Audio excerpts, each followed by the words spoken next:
did you check on me? And it was a shame because I was just looking at that video and the lady that was singing it, she slightly put me in the mind frame of one of my sisters. They don't look exactly like her, but it just like it was some ness about her that reminded me about one of my sisters, and it just started making me miss my family, who I thought they were and shit. I thought they were hella cool and how they used to be in sync and they make their little songs and sing and dance together. And like they were in tune, like they were their own little show. And I had videos in those phones that was stolen here at this apartment complex.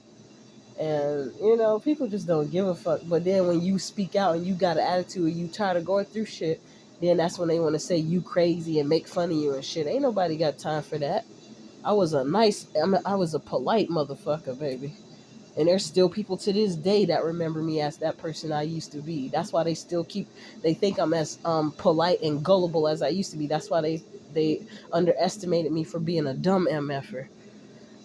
But on the other video, I was making talk about me making the cards, and I stopped since I got to that car at 111 on the timer. But anyways, I was thinking about how my baby dad, Anthony Tyree, was gang stalking me, and he was part of it. Now I know why it started happening back to him.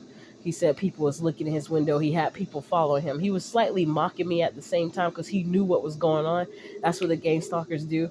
Some of them, they kind of try to give you hints and clues. It's like they tell you in your face because they think and sometimes know that you don't really know what's going on. And if you kind of catching on to it, they'll try to act like it's the same thing happening to them. Just like the dumbass motherfucking fucker gonna tell me he gonna call the cops and tell him that those people was gang stalking him. That's why he ran the red light. Hey nigga, you so fucking stupid mocking me like that. I ain't that dumb to call the police and say these people gang stalking me. Now why the fuck I'm gonna say some shit like that, knowing full well that a lot of these public official motherfuckers is in on the shit too. And then some of them will play like they don't know what the fuck is going on. Nigga, please. At this motherfucking point, I'm concerned that the empire that I'm signed up with that claim that they can't be bought is in on the shit somehow because of the contact that I have with them. I'm like, so I ordered this. You mean to tell me you still ain't shipped it out? Is this a professional company or what? Or have you guys gone to shit? It's an empire that I signed up to be with. And I don't mean no disrespect to them, but I'm like, I don't know. Because every time my intuition gave me that type of spidey sense, tingly sensation, I was always right about something, even when I didn't want to be right about it. That's the problem. Sometimes I was hard-headed about shit because I didn't want it to be true. Then found out the motherfucking shit was true. I hope to God it's not, because they seem like an upright empire that's doing certain stuff, but that don't mean people ain't gonna turn down no money, especially if it's big money now, to do some shit to another motherfucker. Because there don't seem to be a lot of people that's of integrity that exist anymore, but I know they're still out there. And I'm not talking about the ones who portray like they're someone of integrity. There's a difference. There's the energy that is behind it. You can sense it. But anyways, back to the opera. Opera, I got a pamphlet. I used to sing a lot, and my voice was high pitched at times when I was practicing singing. That one time when I was younger, my mom even ran to the room to see what that was, and it wasn't in a bad way either. She just couldn't believe a young kid was able to make such a high pitched ass noise like that, and I was singing like opera style, and then I was interested in opera because like the music I grew up on, ain't nobody was really listening to classical music or opera, but I was drawn to it because I was like the black sheep of the family, and I was different. So when I saw this pamphlet somewhere, I can't remember, I think it might have been at a Jamaican restaurant or something like that, and I picked it up because I wanted to go there to opera for a change, to do something different, that out of the ordinary, that I'd never done, that I don't usually do, to change something, the course of things that was happening in my life. And I don't think I was pregnant at the time. I might have been, but I had my son already, and my parents, I didn't find out that they were in on the gang stalking yet. And that's why my dad, now it makes sense why when I said something about the gang stalking, my dad stopped what he was doing quickly when I said I was going to tell my mom what I've been going through. And that's why I'm not surprised. He probably most likely has something to do. It's been confirmed that he did, but I'm going to say allegedly has something to do with my mom's death. But anyways, I was saying something about an opera, and then all of a sudden, Anthony, bitch, motherfucking big black ass, gonna call me and talk about some goddamn. I'm thinking about going to the opera, bitch. You stupid motherfucker. You think I ain't gonna put it together? That I'm like, how all of, and that's why I believe spiritual advisor when she says she don't believe in no coincidences, because I used to be thinking stuff was a coincidence back then when I was like, oh wow, and I was just talking about that. That's how you will be. Now sometimes it kind of be like that, but most of the time it's because a motherfucker watching your ass, and you can tell the difference if you in tune like that. You can tell the difference from like something that might have been a coincidence, but usually it's not a coincidence anyways. It's something that was meant to happen, or somebody was watching your motherfucking ass and they trying to play with you, because it's like they give you a hint that they've been watching you in some kind of way. And this happened on several different occasions with Anthony. Another time was when he called me. He said tell my son. He was like, tell him I said yabba dabba doo, and I was like, how did he know I was watching the Flintstones? Nobody really talks about that, and I haven't seen the Flintstones in so long. My son was probably about 2 months old or something like that at the time, and I was watching Fred Flintstone trying to, because it was reminding me of my childhood. So I put that on because we was in the room sleeping peacefully up there. The next thing you know, and that I realized that room is the room where they were watching people. Like they were watching me and my grandma for years up in that room and upstairs in my dad's house. And one time the TV kept going out, and I remember this last time it was out for a good while. But I started to realize that they had some monitoring device in that big TV, and they had one of my other brothers come and install. So I'm like, damn, it's taking y'all that long. Usually, my dad usually do it quick. And plus, might I add, my dad's an electronic technician engineer who used to be in the Navy, doing some top secret shit, working for the government. And he got put out at one point. I don't know what it was for. Maybe he took some type of contract. See, he was doing some shit probably he ain't had no business doing, or he made some sort of deal with the government, because the stuff he been doing, like I'm like, there was always something suspicious about him. I was like, he was doing top secret stuff, no telling what he's doing, because it was something like mysterious about it, and it was like this energy behind him always saying stuff like that. And it's like he was giving hints, like he one of them top secret motherfuckers. Like, bitch, you might as well say your motherfucking ass was a fucking Navy SEAL or some shit, and you did some top secret shit. And I noticed some of them people be doing dirty work, nigga. They be knowing too much they self, but because they know too much and they don't want nobody gang stalking them, they side up with the motherfuckers that's gang stalking people like us who we don't believe in doing dirt to people, especially innocent people who ain't did a goddamn thing, like sacrificing motherfuckers and shit. This shit go deeper than motherfucking money, nigga. It's a spiritual aspect to people sacrificing motherfuckers for money. It's like the ritual behind it. Like it's a lot deeper than just the money. Even money is a talisman. uh, American, all money is a talisman. So just that shit itself, I mean, it goes deeper than a lot of people can fucking fathom. Like this dumbass officer told me it's hard to fathom that somebody hacked my phone. Meanwhile, you got motherfuckers showing it all over the internet how bitches is putting skimmers on fucking gas pumps and cash registers. You can't even trust the motherfucker to pass your card to the motherfucker inside the Taco Bell or the whatever restaurant y'all go to. If you go to McDonald's or Burger King, shit, you can't even trust them half the time no more, because them motherfuckers trying to get money on the back end, made a lot of money on the back end, like Miss Spiritual Advisor used to say on her videos.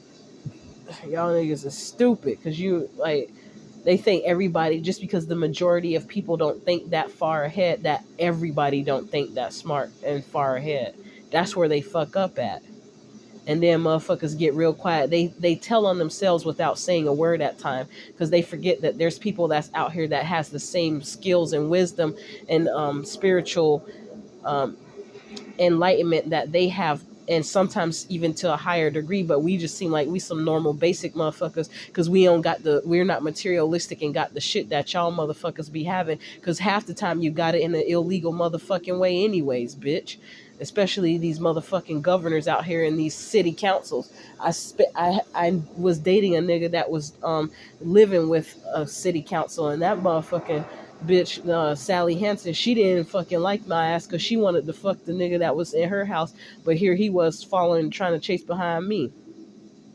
And it was some riffraff that happened at one point. I already knew that one day she was gonna kick his ass out or act funny to him because of him dealing with me. He was wanting to be with me, and he act like he had nothing to do with her. But I don't know. It's some other shit that happened behind that stuff too. But that's why I'm not surprised that I have a big top official motherfuckers in on the game stalking me, because she didn't fuck with me like that either. You know how people be fake, and I even remember her son. Like, that's the sad part.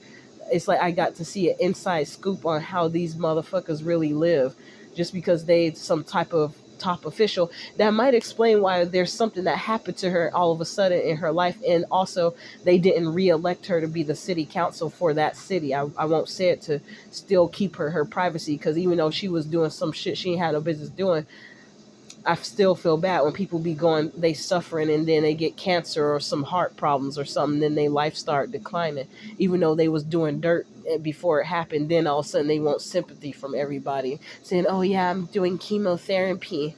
But bitch, you weren't caring about that shit before, when you was out there living life large, not giving a fuck about what you did to people, and not caring because it wasn't happening to your ass at the time. But anyways, y'all, my baby dad was gang stalking me, and then he had the nerve to go ahead and check himself into a psychiatric hospital because his ass was stripped of everything. He lost every motherfucking thing. He lost his car, and then he called me crying. It got so bad to the point he was living out on the streets. Nobody didn't want to take his ass in, and somebody clarified to me that everything that he's going through now is exactly what he wanted for me. And now look who he calling to motherfucking help his ass, begging for $10, $5. He was so motherfucking desperate. He was willing to take just $5, man. He wouldn't give me a goddamn dime. One time he said he wanted me to have sex with him just for him to give me $50, and I was supposed to be his bitch at the time, dating his motherfucking ass. I was cleaning his room and everything. That was back when I thought of myself real much lower than I do now. Like, I had way less self-esteem and confidence. That's what these niggas be banking on, for you to not have no confidence. They like women like that because then they can control your ass easier. Then when they can't handle your ass no more, then that's when they got a problem and start putting your name around, doing smear campaigns and shit. But yeah, I just wanted to talk about that real quick. How I think back on some stuff. I'm like, what's the chances of him all of a sudden? Even when he said, "Tell my son," I said, "Yabba dabba do." I'm like, nigga, how you know? You weren't around here when I was watching Fred Flintstone. I wasn't even talking to you then. You randomly out the blue call me, and then you start saying some shit like that. That's what let me know your bitch ass was watching my motherfucking ass, nigga. And that's why all of a sudden my mom died on the same day that your motherfucking ass brought your ass to the house. You was working with my goddamn daddy. And then my dad trying to tell me he don't think that you the daddy because you short, when we both got tall people in our family. I'm not even as tall as the tall people in my family. That don't mean shit. My son look and act just like his ass. I have regretted it that I have laid down with that motherfucker. I'm glad I only had one kid from a toxic motherfucker like him. I don't want to create no more pitiful bloodlines with bitches like him. You got to be careful out there, man. Sorry, y'all. I was talking too much. I got pissed. I went on a tangent, but I be talking about this stuff because people be going through stuff like that out here, and then you got motherfuckers like Empress. What's her name? Love Dorsey. She an Empress, but I don't even know if she knows about the spiritual aspect, because sometimes, she be against Christians, and I see why though, because them be the main motherfuckers judging your ass about some shit, but then don't want to be real about what's really going on though. And then they tell you to go to church. Like, I was listening to somebody, I think it was spiritual advisor, saying that she was telling somebody about what she was going through, and they told her to go to church. They ain't even pray for her ass. The way she tell me the story, the energy I pick up on it is that motherfucker, they was either dumb and blind, or they knew about what was going on, and they tried to play it off by doing a mockery, telling her to go to church. Motherfucker, that's where a lot of the heathen ass niggas is at the church house. They got church covens out here. They got people that's pastors of the church that got big ass demons in their ass, collecting offering and having different speakers come to their church because they know they ain't got no Holy Spirit. They know how to put on that act like Warris, aka TD Jakes, and pretend, or aka, or what's his name, Kenneth Copeland and Joel Osteen now. They know how to fake the funk for years, baby. They didn't perfected it. They won't say not one curse word out in public and be doing all kind of dirt behind the scenes. So you really got to be careful and mindful and watchful about who you have in your face, and don't think that it's too high and mighty of somebody in a high position to act lower than the lowest peasant that you've ever met, that was the scum of the earth, of someone that you considered the scum of the earth, because the scum of the earth can dress themselves up real good. You done seen people do makeovers and take motherfuckers off the streets and have them looking like $1 million for that one day. But just because you dress somebody up on the outside and they get a nice smile and look handsome, don't mean that that's who they are on the inside. For instance, like my baby dad, he that life of the party type motherfucker. That's why I was liking him. Then I started seeing who he really was behind closed doors. So you really be careful. I'm just telling this story. I feel like it's gonna help somebody, and help people get in that mindset that they need to have to like buckle up. Like one of my somebody I used to say, buckle down, and do what you need to do, and stop faking around. If somebody you round somebody, it don't matter. Like I was talking about Miss Love Dorsey when she was telling women that they need to work things out with they baby dad, at least co-parent. Sometimes it's so hard to co-parent with these people because of the type of character that they are. They will try to use everything they can to fuck with your life, so you better off just sticking to yourself. That's what we need to talk about. That's something that need to be talked about right there. It's so you're better off finding another mentor for your children if you don't have a partner. So there are other options. You don't have to just be co-parenting with the nigga you had the kid with or kids with. Be careful out there, y'all. Golly.